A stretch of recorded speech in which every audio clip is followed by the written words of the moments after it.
I graduated from high school a few years back. I still live with my parents, but I'm using this time to my advantage. They're kind enough not to charge rent, and that allows me the ability to save up almost every penny I make. The hope is that I can one day start up a small but legitimate business and move into my own apartment. You know, the American dream. You see, much to my parents' dismay, I don't have a steady job. I prefer to take a DIY approach and be my own boss. I buy and resell things online and take up odd jobs here and there to supplement my income. With the help of social media and Craigslist, I'm able to regularly mow lawns in spring and summer, rake leaves in autumn, and shovel driveways in winter. Eventually, I'll have enough to buy a decent car and reach clients outside of town, and maybe even hire a few lackeys. What I'm here to share with you, however, is an incident that occurred almost 2 years ago. One that keeps me on edge to this day. In my first year of business, I introduced a flower delivery service. Depending on the seasons, I'd either pick flowers from around town or buy them from the local florist, then deliver them to a person of my client's choosing. Though it wasn't my most popular service, it did bring in some good money. You'd be surprised at how much folks are willing to pay to woo a loved one with plants. In all the time that I biked flowers back and forth from person to person, I only ever picked up one regular. His name was Red, and he was absolutely infatuated with his girlfriend, Clara. Once a month, I would deliver a dozen roses to the local hotel where she worked. No matter how many times I went over there with the same bouquet, she always acted surprised and delighted to no end. They really did have something special, and I was happy to be a part of their lives, at least in some small way. But then February rolled around. Albeit my least popular odd job, I do gain a little traction during the Valentines season. Along with the additional customers, Red goes all out and has me deliver 3 bouquets on the week leading up to the holiday. Between these deliveries and keeping up with my usual services, February beats the hell out of me. This particular Valentine's week was a little different. It was getting close to the big day, and I hadn't received a single order from Red. I usually don't get attached to my clients, but I was quite fond of Red and Clara. Because of this, I decided to reach out to him. I tried calling him. No dice. Nothing but dial tones and voicemail. I thought about riding over to the hotel to ask Clara about it, but that would cut into the rest of the work I had lined up for the day. With no viable options available to me, I simply went about my day and kept a positive mindset. Something felt off, but I was sure it was nothing to worry about. The next day, Red called back. He was fine, but there was something he wanted to discuss with me. Of all the phone conversations I've ever had, this one tops the list for most bizarre. Red hadn't ordered any flowers because he was getting ready to pop the question to Clara. He wanted the lack of gifts that week to leave her confused, and then catch her completely off guard on V-Day by asking for her hand in marriage. I was happy for them. But that's when the conversation took an unexpected turn. Red didn't have a ring. He was wealthy and could afford whatever jewelry he wanted, but not just any engagement ring would suffice. He wanted his mother's ring, the one his father proposed with. It was the only one he felt was fitting, the only one worthy enough to be wrapped around her finger. There was just one problem. His mother was buried with it. And then came the weird part. Red offered me $10,000 in cash to dig up his mother's grave and retrieve the ring from her dead finger. He said that he would do it himself, but he didn't have the nerve. He couldn't bring himself to defile her gravesite like that. He wasn't exactly comfortable with me doing it either. But he truly felt this was the only way he could propose to his one true love. I pleaded with the guy. I really did. I told him to go to Jared's.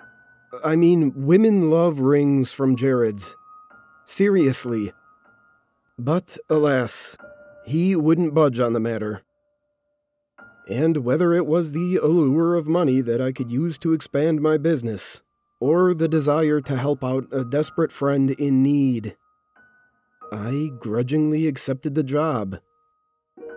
I'm not going to make any excuses here. I know you think I'm crazy for doing it. And yes, I most certainly was. I know this now. Hell, I knew it then too. But have you ever looked back on something you did in your past and wondered, what the hell was I thinking? Well, this is one of those moments for me. And try as one might, you can't go back and change the stupid shit you've done. This is something I'll just have to live with. Under the light of a full moon, I biked over to the cemetery. As conspicuous as the shovel protruding from my backpack looked, I managed to make it the whole way there without any trouble. After passing the black entrance gates, I laid my bike down and set out on foot. The graveyard was consumed by a late winter chill and an uneasy silence. My footsteps cut through the crisp night air, creating echoes that danced from headstone to headstone. I turned back from time to time and told myself it was to check for passing cars. But really, I was afraid of ghosts lurking in the shadows. I never really believed in them. But being surrounded by hundreds of buried corpses in the middle of the night can do a number on your psyche. Growing more nervous with each passing moment, I trotted to the back of the cemetery in haste. My hurried pace was soon impeded by a fresh pile of white marble, upon which was etched the name Abigail Grovewood, in a stunningly elegant font. This was it. This was Red's mother, right where he said she'd be. It was time to get down to business. In the hopes of saving at least a little bit of face, I will say that in this moment, what I was doing did feel deeply wrong on a moral level. I was about to vandalize and rob the grave of a deceased stranger. She didn't deserve this, and I very well knew it. How would I live with myself, knowing that I disturbed her peaceful slumber? That question had a simple answer. With $10,000 in my pocket. That's how. I had come too far to turn back, and I foolishly felt that this was the best way to further my financial endeavors. May God have mercy on my soul. The whole process only took about 6.5 hours. A little less time than I expected. I suppose shoveling driveways every year prepared me for this pivotal yet strange moment in my life. After all was said and done, I looked at the coffin below and panted profusely.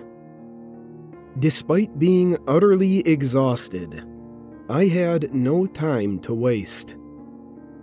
Daylight was on its way, and I had to get the hell out of Dodge before it shrouded the land of the dead. With how narrow the hole was, there was no way I could open up the coffin by conventional means.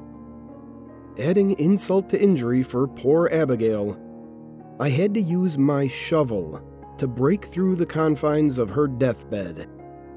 Eventually, I desecrated the entire cover, allowing me ample room to retrieve the ring, no matter which hand it was on. Victory was within reach.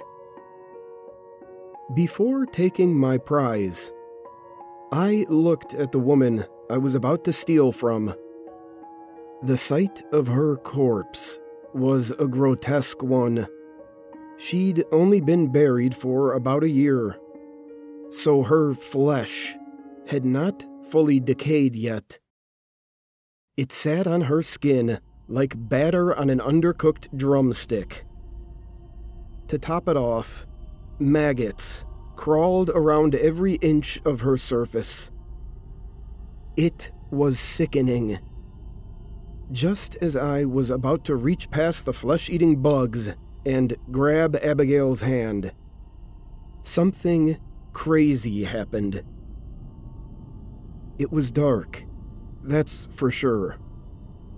But I swear I saw her begin to sit up in her grave.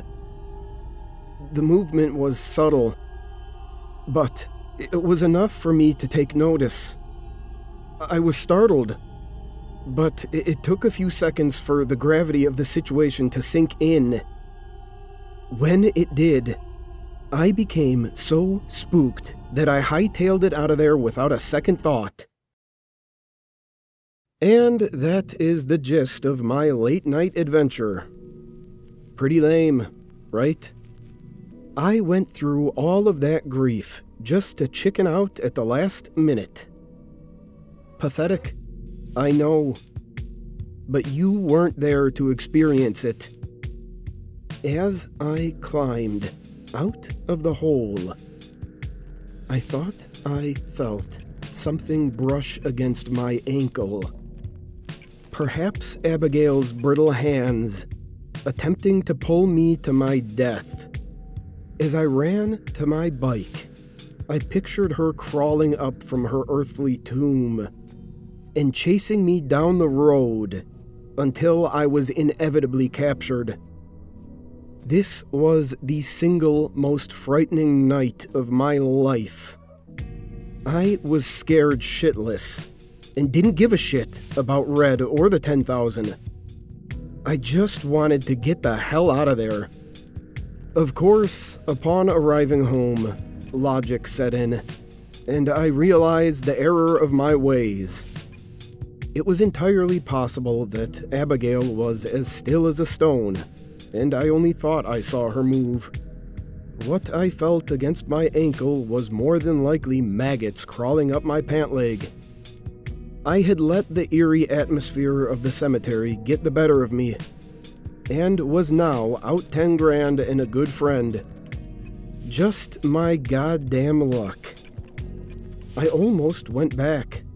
But the sun was beginning to rise.